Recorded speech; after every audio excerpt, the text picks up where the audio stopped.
மேடை ஏறியவர்கள் வந்த வேலை முடிந்தவுடன் அரங்கத்தை விட்டு வெளியேறி இருக்கிறார்கள். சுழற்சங்கம் என்றாலே என்னை பொறுத்த அளவில் நான் ஒரு 10 ஆண்டு காலமாக இந்த அமைப்போடு தொடர்பில் இருக்கிறேன். இந்த 10 ஆண்டு கால அனுபவம் என்பது ரோட்டரி என்றாலே டிசிப்ளின் என்று அர்த்தம்.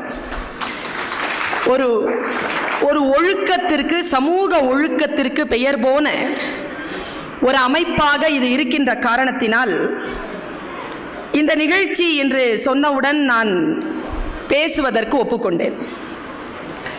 எனக்கு இவர்கள் ஒரு தலைப்பை கொடுத்தார்கள். சமூக தலைவர்களும் சமூக தொண்டும் என்று ஒரு தலைப்பு கொடுத்தார்கள். ஆனால் என்னை அறிமுகப்படுத்தியவர் சொல்கிறார், நான் காக்கா கதை சொல்ல வேண்டும் என்று. இந்த முரண்பாட்டிற்குள் நின்று கொண்டு நான் இந்த தலைப்பை சிந்திக்கிறேன். எனக்கு முன்னால் குமணன் அவர்கள் பேசுவதை நான் கேட்டேன். முழுமையாக அவர் பேசியதை கேட்டேன். அவர் தலைமைத்துவத்தை பற்றி சில விஷயங்களை உங்களிடத்தில் பகிர்ந்து கொண்டிருந்தார். நான் மிக மிக கூர்மையாக அவர் என்ன பேசுகிறார் என்பதனை கவனித்துக் கொண்டிருந்தேன். தலைமைத்துவத்தில் எல்லாம் எனக்கு உடன்பாடு கிடையாது. ஒரு தலைமை, அதற்கு கீழே கட்டுப்பட்டு மற்றவர்கள் வேலை செய்யக்கூடிய அமைப்பிலே எனக்கு உடன்பாடு கிடையாது. நாம் எல்லோரும் சேர்ந்து வேலை செய்வதுதான் இந்த அமைப்பினுடைய வெளிப்பாடு என்று அவர் சொன்னார். நான் இந்த புள்ளியிலிருந்து ஆரம்பிக்கிறேன். சோஷியல் லீடர்ஷிப், சமூக தலைமைத்துவம் என்பது என்ன? முதல்ல தலைமைத்துவம் என்பது என்ன? இங்க முருகானந்தம் அவர்கள்தான் இந்த முறை டிஸ்ட்ரிக்ட் கவர்னராக பொறுப்பெடுத்து நம்ம எல்லாம் வழிநடத்தி கொண்டிருக்கிறார் என்று நான் கருதுகிறேன். யார் நல்ல தலைவர் தெரியுமா? நம்மை விட சிறப்பானவர்கள் இல்லை தலைவர்கள். தன்னை விட சிறப்பானவர்களை உருவாக்குபவர்கள் தான் தலைவர்கள். அந்த தலைமைத்துவம் யார் இடத்தில் இருக்கிறதோ அவர் நல்ல தலைவராக இருக்கிறார். நான் எப்பொழுதோ வாசித்தேன், ரொம்ப ஆழமான வார்த்தை. நம் வாழ்க்கையை மாற்றுகின்ற சொல் யாருடைய உதடுகளில் ஒளிந்து கொண்டிருக்கிறது என்று நமக்கு தெரியாது. நான் பேசக்கூடிய இந்த 30-35 நிமிடங்களில் பேசப்படும் எல்லா சொற்களும் உங்களுக்கு புரிந்துவிட வேண்டும், உங்கள் மனதை தொட்டுவிட வேண்டும் என்கின்ற பேராசை எனக்கு கிடையாது. ஆனால் ஏதோ ஒரு சொல் பட்டுவிட வேண்டும், உங்களை தொட்டுவிட வேண்டும் என்கின்ற இறைவேட்கை எனக்கு உண்டு. அந்த ஒரு சொல்லாக இந்த சொல் கூட இருக்கலாம். என் ஒரு சொல்லை கூட தவறவிடாமல் கவனமாக வாங்கி வைத்துக் கொள்ளுங்கள். நான் எங்கோ படித்தது, நல்ல தலைமை இல்லாத சமுதாயம் தன்னைத்தானே தின்றுவிடும். நமக்கு ஒரு நல்ல தலைமை தேவைப்படுகிறது. தலைவன் என்பவன் யார்? அவன் பணக்காரனா? அவன் அதிகாரத்தில் இருக்கக்கூடியவனா என்றால் கிடையாது. தலைமைத்துவம் என்பது ஒரு பண்பு. அந்த பண்பு இருக்கக்கூடியவர்கள் நம் வாழ்க்கையில் குறுக்கிட்டால் நம்முடைய வாழ்க்கையின் தடம் மாறுகிறது. வேறு நிலைக்கு நம்முடைய வாழ்க்கையினுடைய நிலை உயர்த்தப்படுகிறது. பாருங்க, நான் ஒரு தலைமைத்துவத்தை பற்றி ஒரு சிறிய மன விளக்கத்தை கொடுக்கிறேன், முடிந்தால் புரிந்து கொள்ளுங்கள். நான் குமணன் அவர்கள் இங்கே இருக்க வேண்டும் என்று ஆசைப்பட்டேன். அவர் ரோட்டரி கோஆர்டினேட்டராக இருக்கிறார், வெளியில் கோஆர்டினேட் செய்து கொண்டிருக்கிறார் என்று கருதுகிறேன். என்னுடைய பேச்சு அவர் வரைக்கும் போய் சேர வேண்டும். ஒரு காட்டில் ஒரு சிங்கம் இருந்துச்சான். அந்த சிங்கத்துக்கு தான் தலைவன் என்பதிலே உள்ளார்ந்த நிலையில் ஒரு போதை இருந்தது. யார் போனாலும், யார் தன்னுடைய வழியை குறுக்கிட்டாலும், ஏய் யாரா இந்த காட்டுக்கு ராஜான்னு கேட்டுக்கிட்டே இருக்கும். எல்லா மிருகங்களும் அதற்கு பயந்து நீங்க தான் சார், நீங்க தான் சார்னு சொல்லிக்கிட்டே இருந்தது. ஒரு நாள் ஒரு எலியை பார்த்தது அந்த சிங்கம். எலி கிட்ட கேட்டுச்சு, யாரா இந்த காட்டுக்கு ராஜான்னு. நீங்க தான் தலைன்னு போயிடுச்சு அந்த எலி. குதிரை கிட்ட கேட்டுச்சு, குதிரையும் அதே தான் சொல்லுச்சு. நரி கிட்ட கேட்டுச்சு, நரியும் அதே தான் சொல்லுச்சு. போதை தலைக்கேற நடந்து கொண்டே வந்த பிடரி சிங்கம் பிடரியை சிலிர்த்து கொண்டு முன்னால் பார்த்தது. முன்னால ஒரு யானை வந்தது, ஒற்றை யானை, டஸ்கர். அந்த யானை கிட்ட கேட்டுச்சா இந்த சிங்கம், யாரா இந்த காட்டுக்கு ராஜா? அந்த கேள்வி அந்த யானைக்கு பிடிக்கல, அது கடந்து போச்சு. இது உடனே போய் குறுக்கால நின்று கேட்டுச்சான், யாரா இந்த காட்டுக்கு ராஜான்னு. அதுக்கு மறுபடியும் அந்த கேள்வி பிடிக்கல, அது தாண்டி போச்சு. மறுபடியும் சிங்கம் போய் நின்று கேட்கிறன்ல, யாரா இந்த காட்டுக்கு ராஜான்னு. கோபம் அடைந்த யானை தும்பிக்கை எடுத்து அந்த சிங்கத்தை வாரி ஒரே அடி அடிச்சது பாருங்க. மலையில போய் மோதி முதுகு தண்டு உடஞ்சு போச்சு. கீழே கிடந்த சிங்கம் சொல்லிச்சான் யானையை பார்த்து, நான் கேள்வி தானே கேட்டேன். யானை சொல்லிச்சான், நானும் பதிலத்தான் சொன்னேன். பல நேரங்களில் தலைமைத்துவம் என்பது ரொம்ப பவர்ஃபுல்ங்க. அது வெறும் பெயரால் வந்து சேராது, மிக மிக ஆழமானது. எனக்கு யானை ரொம்ப பிடிக்கும். யானை தான், கஜராஜன் தான் வன மிருகங்களினுடைய தலைவன் என்பது என்னுடைய தனிப்பட்ட கருத்து. ஏன் தெரியுமா? ஒரு தலைவன் எப்படி தெரியுமா இருக்கணும்? யானை மாதிரி இருக்கணுங்க, யானை மாதிரி இருக்கணும். யானை எப்படி தெரியுமா? நான் வெள்ளை யானை என்கின்ற ஒரு புத்தகத்தில் ஜெயமோகன் அவர்கள் எழுதிய ஒரு புத்தகத்தை வாசிக்கிறேன். அதிலே ஒரு கருத்து பகிர்ந்து கொள்ள வேண்டும் என்று தோன்றுகிறது.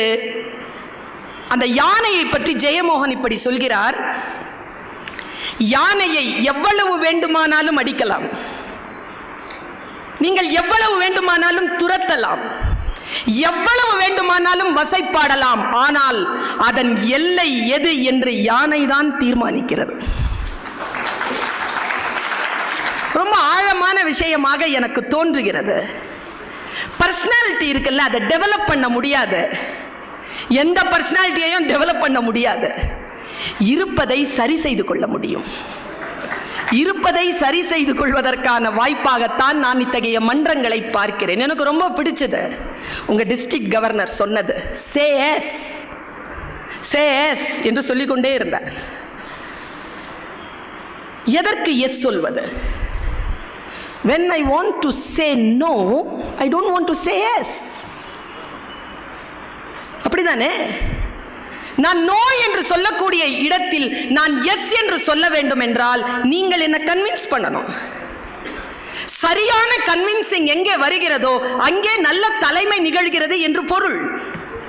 இங்க 50க்கு 50 பேரும் அந்த காம்போ எதுலையோ வந்து சிக்னேச்சர் போட்டிருக்காங்கன்னா தலைமை நன்றாக இருக்கிறது என்று பொருள். தலைமையை நம்புகிறார்கள் என்று பொருள். எந்த அமைப்பில் ஆட்கள் நான் வரமாட்டேன் என்று சொல்கிறாரோ அவருக்கு தலைமை அந்த விஷயத்தை சரியாக கொண்டு போய் சேர்க்கவில்லை என்று பொருள். அது இந்த எலெக்ஷனுக்கும் பொருந்தும், இந்த காம்போ ரெஜிஸ்ட்ரேஷனுக்கும் பொருந்தும். வாழ்க்கையில் சில விஷயங்கள் நம்மை மீறி போகின்ற பொழுது நாம் எங்கே நிற்கிறோம், நமக்கு தேவையானது எது என்பதனை நமக்கு சொல்லிக் கொடுக்கின்ற ஒரு வாய்தான், ஒரு சொல்தான் தலைமை என்பது. சிந்தனைகள் வாழ்க்கையில் சில ஐடியாலஜிகளை உருவாக்குகிறது, சில கருத்தாக்கங்களை உருவாக்குகிறது. அந்த சிந்தனை சரியாக வந்து சேர்கிறதா, அப்பொழுது நாம் நல்ல தலைமைக்குள் இருக்கிறோம் என்று பொருள். நான் எப்பவுமே சொல்லுவேன், 15 ஆண்டுகள் நான் ஒரு கல்லூரியில் பேராசிரியராக பணிபுரிந்து கொண்டிருக்கிறேன். என்னுடைய வகுப்பில் இந்த 15 ஆண்டுகளில் ஒருத்தங்க கூட ஃபெயில் ஆனது கிடையாது. ஏன் ஃபெயில் ஆனது கிடையாது?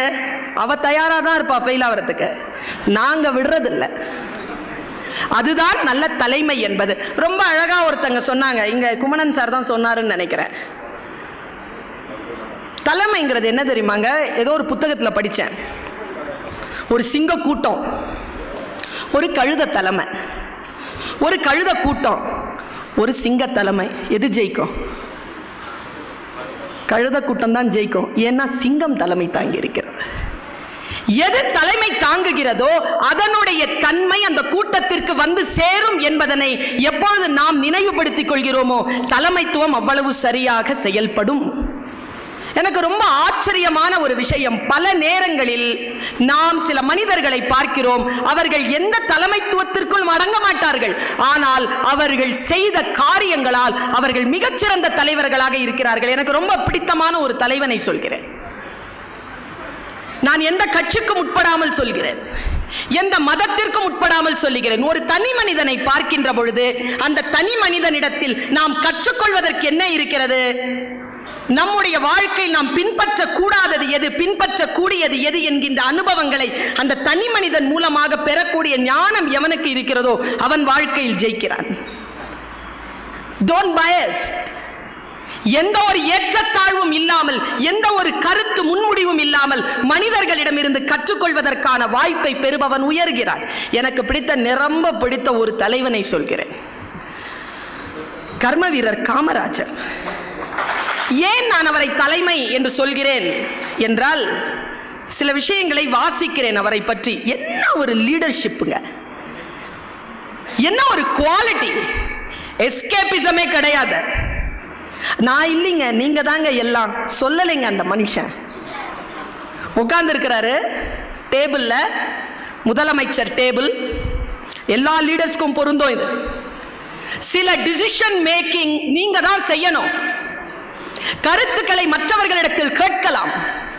ஜனநாயக முறை மிக மிக அப்ரிசியேட்டட். ஆனால் முடிவு எடுப்பது நம்முடைய தலைமைத்துவத்தினுடைய மூளைதான். அவர்கிட்ட கேட்கிறாங்க, 22 சீட் இருக்கு, நல்ல கவனிங்க. பிரசிடென்சி காலேஜ்ல 22 சீட் இருக்கு எம்எஸ்சிக்கு, கெமிஸ்ட்ரி டிபார்ட்மெண்ட். 23வது சீட் ஒன்று வேணும்ட்டு ஒரு பையன் வந்து நிற்கிறான். செக்ரட்டரியை கூப்பிடுறாரு. இந்த பையன் நல்ல மார்க் வாங்கியிருக்கான், பிரசிடென்சி காலேஜில் போய் இடம் இருக்கான்னு பாரு. இல்லைங்க, 22 இடம் தான் முடிஞ்சு போச்சு. ஓ அப்படியா, அப்போ அவனை அடுத்த வருஷம் வர சொல்லுங்க. அவன் கெஞ்சுறான். ஒரு வினாடி யோசிச்சுதுங்க அந்த தலைமை. சரி, கெமிஸ்ட்ரினா லெபார்டரி இருக்கும்ல? ஆமாம். கிளாஸ் ரூம் இருக்கும்ல? ஆமாம். கிளாஸ் ரூமில் இருக்கும்போது லெபார்டரி என்ன இருக்கும்? காலியாக இருக்கும். சரி, லெபார்டரிக்கு பிள்ளைகள் வந்துட்டா கிளாஸ் ரூம் காலியாக இருக்கும். ஓ அப்படியா, அப்போ இன்னொரு ஒரு 22 சீட்டை போட சொல்லு. இதுதாங்க ஷிஃப்டிங் சிஸ்டம். இப்படிதான் வந்தது காலேஜ், ஆஃப்டர்நூன் காலேஜ் இப்படிதான் வந்தது. உடனே அந்த செக்ரட்டரி சொன்னாராம், இதாங்க தலைமை, கேட்டுக்கோங்க, இதான் தலைமை. அவர் சொன்னாராம், செக்ரட்டரி சொன்னாராம், சார் அந்த மாதிரிலாம் பண்ண முடியாது சார். ஏன்? ஜீவோ இல்லை சார். காமராஜர் சொன்ன பதில் என்ன தெரியுமா? நான் சொல்றது தான் ஜீவோங்கிறேன். ஏன்னா அவர் தானே அந்த சீட்டில் உட்கார்ந்து இருக்கிறாரு, அவர் சொல்றது தானே ஜீவோ. அங்க உட்கார்ந்து என்ன பேசுறீங்களோ அந்த நேரத்தில் அந்த இடத்தில் அது பேசிவிட வேண்டும், அது செய்துவிட வேண்டும். அதுதான் லீடர்ஷிப். எந்த வாய்ப்பு உங்களுக்கு வருகின்ற பொழுது மிக மிக தெளிவாக அதை செய்யக்கூடியவன் மிக சிறப்பான தலைவனாக இருக்கிறான். நான் இன்னைக்கு ஒன்று சொல்றேன், நீங்க எழுதி வச்சுக்கோங்க. 1000 முதலமைச்சர்கள் வரலாம், வந்தவங்களே கூட திரும்ப வரலாம், எப்படி வேணாலும் வரலாம். ஆனால் எந்த புதிய திட்டமும் போட்டுவிட முடியாது. ஏற்கனவே காமராஜர் அவர்கள் போட்ட திட்டங்களை மட்டும்தான் இவர்கள் நிறைவேற்ற முடியுமே தவிர எந்த புதிய திட்டங்களையும் போட்டுவிட முடியாது என்கின்ற அளவிற்கு தன்னுடைய ஆட்சியை அமைத்து விட்டு போனவர் கர்ம வீரர் காமராஜர். ஆட்சினா அப்படி இருக்கணுங்க, லீடர்ஷிப்னா அப்படி இருக்கணும். லீடர்ஷிப் அப்படிங்கிறது என்ன? நாம் ஒரு வேலையை செய்கிறோமா, அந்த வேலையை செய்கின்ற பொழுது சூழலை மிக நுட்பமாக கவனித்து அந்த வேலையால் சூழல் ஒரு படி மேலே உயரும் என்று சொன்னால் அவன் அங்கே லீடராக பயன்படுகிறான். இதாங்க ரொம்ப ரொம்ப முக்கியம். நம்முடைய வாழ்க்கையில் நாம் செய்யக்கூடிய காரியங்கள் பல நேரங்களில் நம்முடைய சூழலை பின்னோக்கி நகர்த்துகின்றனவே தவிர அதை அடுத்த லெவலுக்கு அப்படி எடுத்துட்டு போறதற்கான ஒரு சின்ன ஆட்டிடியூட் ஒருத்தங்கிட்ட இருந்தா அவன் லீடர். அவங்கிட்ட எந்த காரியங்களும் எந்த அதிகாரமும் இருக்க வேண்டிய அவசியமே கிடையாது, அமைதியாக இருப்பான். எனக்கு ரொம்ப பிடிக்குங்க ஒரு லீடரை. நான் சொன்னேன், நீங்கள் உடனே அவனை அடையாளம் கண்டுபிடிப்பீங்க. ஆனால் நீங்கள் அடையாளம் கண்டுபிடிக்கிறது வேற, நான் சொல்கிற பேர் வேற. நெப்போலியன்.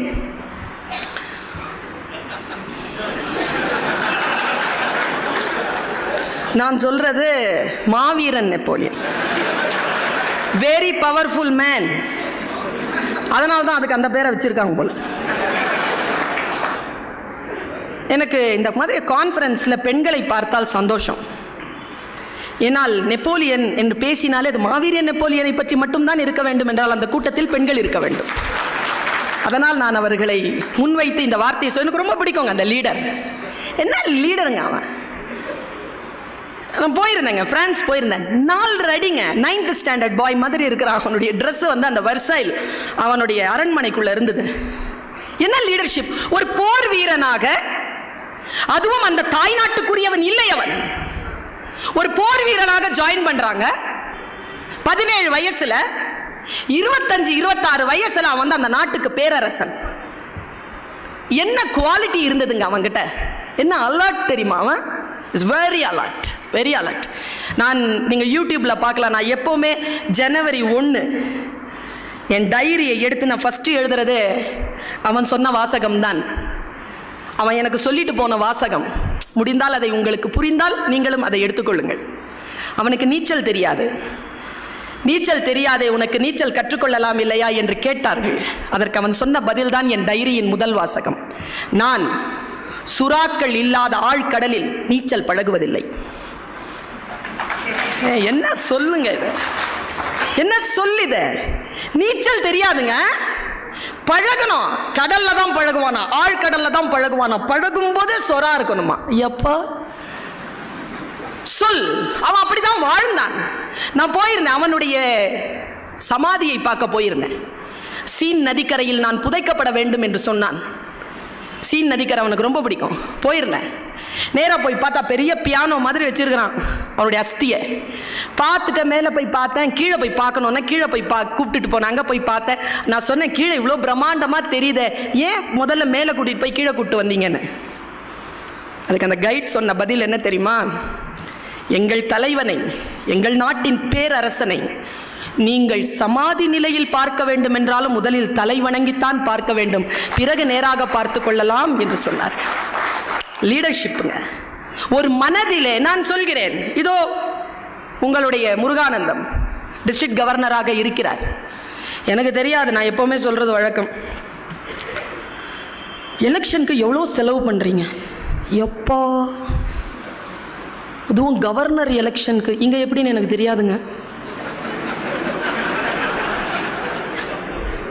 ஏங்க, தமிழ்நாட்டில் நின்று இருந்தீங்கன்னா இன்னைக்கு நடராஜன் சார் மாதிரி சுற்றுலாத்துறை கிடைச்சிருக்கும். எவ்வளோ செலவுங்க எப்பப்பா! ஆனால் என்ன தெரியுமா பொலிட்டிஷியன்ஸ்க்கு உங்களுக்கு இருக்கிற வித்தியாசம்? அவர்கள் பணம் சம்பாதிப்பதற்காக செலவு செய்கிறார்கள், நீங்கள் சேவை செய்வதற்காக செலவு செய்கிறீர்கள். அவ்வளோதான் வித்தியாசம். உங்கள் தலைமைத்துவம், உங்களுடைய டிரைவ்னஸ், அதை நீங்கள் நெஞ்ச உயர்த்தி சொல்லலாங்க. கிட்னி அந்த டயாலிசிஸ், அது இன்னைக்கு சோஷியல் ஒர்க்காக பண்ணுறது ரோட்டரி மட்டும்தாங்க. சோஷியல் ஒர்க்காக பண்ண முடியாதுங்க அது மட்டும்தான். அதே மாதிரி போலியோ இன்னைக்கு இல்லாமல் இருக்கணும், அது உங்களால் மட்டும்தான். ஹேட்ஸ் ஆஃப் யூ, உங்களால் மட்டும்தான் அது முடிந்திருக்கிறது. உங்களால் செய்ய முடிந்த காரியங்கள் இன்னும் நிறைய இருக்கின்றன. நீங்க ப்ராஜெக்ட் போடும் பொழுது லீடர்ஷிப் நல்லா இருந்துச்சுன்னா ப்ராஜெக்ட் இப்படி தான் வரும், காலம் உங்களை பேசும். அந்த மாதிரியான ப்ராஜெக்ட் போடுங்க. ஆனால் எல்லோருக்கும் மேடையில் வருவதற்கு ஆசையாக இருக்கிறது. என்னுடைய கிளாஸில் வந்து எல்லோரும் ஃபஸ்ட் ரேங்க் வாங்கினா யாருங்க செகண்ட் ரேங்க் வாங்குறது? எல்லாரும் ஃபர்ஸ்ட் ரேங்க் வர முடியாது, எல்லோரும் மேடைக்கு வர முடியாது. சில பேர் வேறாக இருக்கணும், சில பேர் காய் கனியாக இருக்கலாம், சில பேர் மலர் இலை தழை கிளையாக இருக்கலாம். சிலர் வேறாகத்தான் இருக்க வேண்டும். வேர் பூமிக்கு வெளியில் வராது, வேர் உள்ளேதான் இருக்கும். உள்ளே இருந்தால்தான் அது மரம். எல்லா வேர்களும் வெளியில் வந்து விசாரிக்க தொடங்கிவிட்டால் வாழ்க்கை இல்லை. அதனால் அச்சப்படாமல்